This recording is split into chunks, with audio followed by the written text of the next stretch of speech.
Is God exclusive? He demands that everyone believes in Jesus or you're not getting into heaven. Surely that's a little bit over the top. Surely that's not necessary. Surely that's a little bit limited of God. I thought he was meant to be loving. Why wouldn't he just want everyone to be able to get into heaven if they're a believer or not?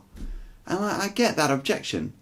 There are some wonderful non-believers, people who have given their lives for the greater good, charity workers who give their time and their energy to help the world's neediest.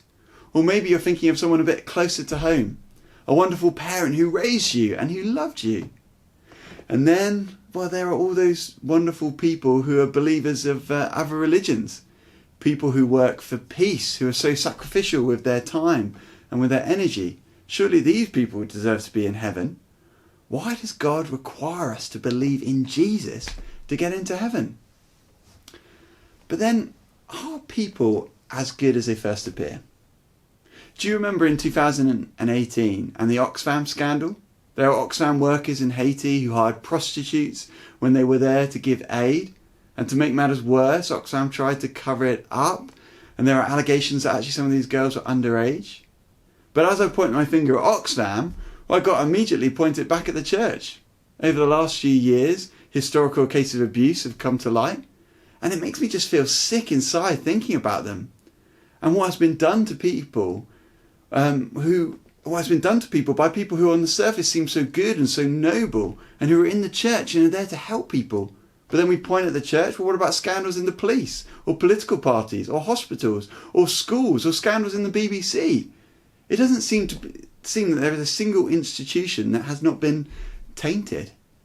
And in 2020, we've come to realise that actually these statues and road names of historical figures, they're not as good as we once thought they were. The statues have got to go. Those buildings have got to be renamed. Maybe you're sat at home thinking, I don't want those sort of people in heaven either. I don't think God is exclusive for keeping those sort of people out. But then it becomes a little bit dangerous because we start to create this barrier where we decide, who's in and who's out. We draw a line. Paedophiles, murderers, abusers, they're out. But is that the right place to draw the line? Or do we need to get it a bit closer? Thieves, wife beaters, they got to go. And what about, hypocrites and liars and tax avoiders and cheats and adulterers? Are they allowed in? No, they've got to go too. And what about those who are intolerant of other people, of their sexuality or faith? We can't have them. And suddenly, there's not many people left. And it's sort of interesting to note that you've got to be pretty egocentric to say, I'm good enough to stay in and everyone else has to leave. But would any of us really be allowed in? Because I know what I'm like. I know my thoughts. I know my actions. I know I don't live up to my own standards, let alone God's. I don't think that I would really be allowed into heaven. And do you think you would? And that is what God says.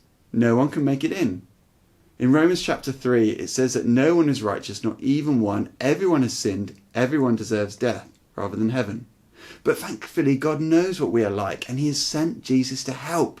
Jesus says, I have not come for the healthy, but for the sick. I have not come for those who are righteous, but for those who are sinners. This is the best news in the world, because that means Jesus has come for me. Because I know that I am a sinner.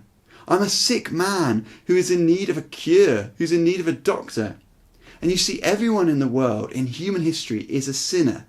Everyone, except for one person, Jesus Christ himself. He lived a perfect life with perfect thoughts and with perfect deeds.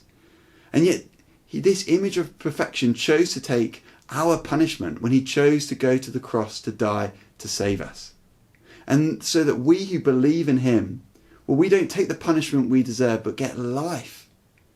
And suddenly we are clothed in his perfection and we're allowed to enter heaven. We enter as healed people. And it may seem on the surface that God is really exclusive for saying you've got to believe in Jesus to get into heaven. But in reality, God is so kind and loving and good. Because alone, none of us would get in. I wouldn't get in. Some moral church leaders, they wouldn't get in. Some good charity workers, they wouldn't get in. Some noble politicians, they're not going to get in either. None of us would be able to get in. We need Jesus and the cure which he alone offers us.